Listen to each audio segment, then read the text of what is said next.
Just did a deal on this 70 Superbird, a 446 pack car, and people always ask me, what is the craziest muscle car they ever built? And it's pretty easy to say, either a Daytona or a Superbird. I mean, just look at the car. It's almost 18 feet long. It's got a giant, almost 2 foot long nose. It's got a giant rear spoiler. It's got these vents over the wheels. It's just a funky looking car. People say, why would they build such a crazy looking car? Was it just to promote the brand? Was it to do something different than every other manufacturer? Or was it totally functional? So what was happening in the NASCAR world is Chrysler was getting their asses handed to them. Ford was dominating, and quite frankly, they had to do something. They had a great engine. They had the Hemi motor that made all sorts of power. It was a great package. The car just wasn't aerodynamic. The car was pretty flat in the front. They had the Charger 500. They tried making it more aerodynamic with the rear window, but bottom line was it was a brick going through the air. So what they did is they added this giant nose, they added these vents, and they added the rear spoiler. And as soon as they did that, they went to Talladega, they won the race immediately, and they were the first car to go over 200 miles an hour. Obviously, all of this stuff worked. The reason it worked is because they actually tested in the wind tunnel. They found out that the drag coefficient on a Daytona was like a 0.29 with this giant nose on it. It was actually a little bit better than the Superbird, even though the Superbird nose maybe looks a little better. It was a 0.31. And these vents here, like everything in NASCAR, they were functional, but they were functional for a different reason. The rules said that they could do anything for tire clearance. So what the guys did at Chrysler, they said, we're putting on these vents to clear the tires because the car sat so low. Well, that was a bullshit story. The real reason is they were packing air in here and they wanted to relieve the air. Look at the size of the vent. The slicks are this wide, the vent is half the width. How is that going to actually be able to let the tire move up further? They used that as the excuse to put vents in here so they could unpack all the air in the fender, again giving them an aerodynamic advantage. And then you get to the giant wing. I mean, look at the thing. It's got to be 2 feet off the trunk lid. There was the rumor, the reason they made the wing that high was so the trunk lid could totally open up. That wasn't the real reason. Again, they took the Daytona to the wind tunnel and they found once it was clear of the roofline and clear air, it gave it more downforce. Matter of fact, the Daytona was actually probably 2 miles an hour faster than the Superbird because of the nose and all the different offset stuff. Now you realize these giant pieces here are cast aluminum. They're heavy pieces. So you'll see in the trunk, they actually had to brace the wing, because think of this thing doing 200 miles an hour, the whole thing's pulling back, it would rip right out of the quarter panel. So they actually braced it down to the trunk pans. Everything on this car was functional. It wasn't functional as a street car. Let's face it, none of the aero mattered at 90 miles an hour or less. It really comes into play at above 100 miles an hour. But when you're doing 200 miles an hour for 500 miles, the advantage was significant. They also refined the whole roofline in the rear glass. They started out on the Charger 500s. That's really the first thing they did. There used to be buttresses on the Charger 500. They laid it down so the air could flow over it nice and clean. All of these things added up to a car that was unbeatable in 1970. Between the Superbirds and the Daytonas, they won 38 races, an unheard of number. And Bobby Isaac won the championship in the Daytona. 38 races. I mean, they just dominated.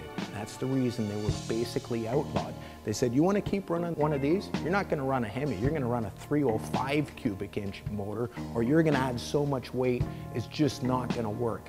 It was really a 2-year deal that they allowed the Wing Warriors to compete in NASCAR. What we got out of it is an unbelievable muscle car that nothing will ever even come close. I mean, look how exotic, how wild, how outrageous the car looks.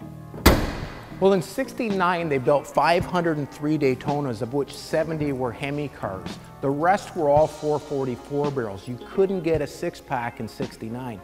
But for the Superbird in 1970, you could get one of these. 716 were built. a handful of 4-speeds, a lot of automatics. The real beauty of this engine is lots of power, lots of get up and go, a little less temperamental than a Hemi. Let's face it, the Hemi was really a race engine that was really plugged up with manifolds and restrictions to make it street legal. The way they really work best, big set of headers on them and tuned for a NASCAR.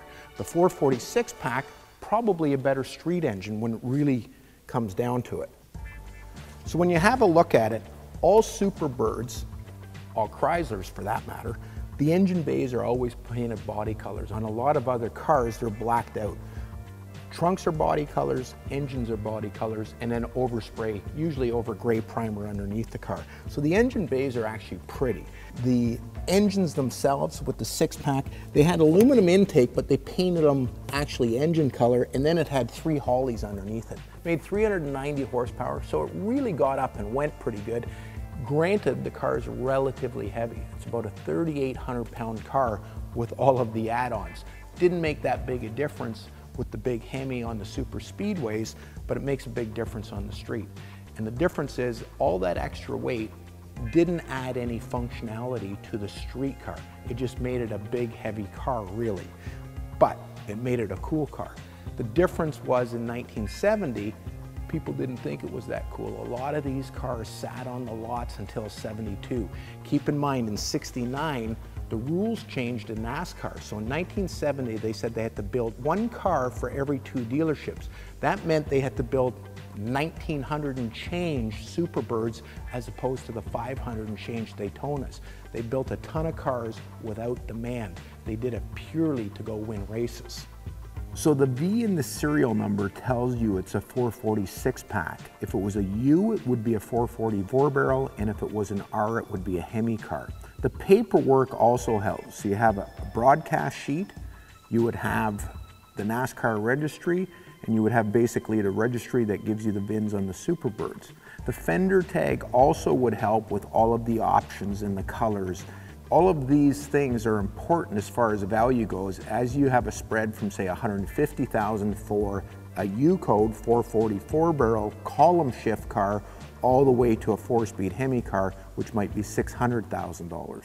But you can get in the game and have a look for 125 all the way up to 600 grand. We just sold this car, going to a great collection. It's a really interesting car, beautiful restoration, original motor and training, and I think that you know, the 446 packs are excellent value. They're half of the price or less of a Hemi car, which again, great looks, great performance. You still have a multi-car muscle car that I guarantee you pull up to a cruise night, I don't care if you got a brand new 4 GT or you got a Ferrari or you got a Cobra, you pull up in this and people are still walking over. It is the wildest, goofiest looking muscle car they ever built. Thanks for watching. Be sure to drop a like and a comment now to help our channel get seen. Hit subscribe and check out our other videos for more legendary motor car.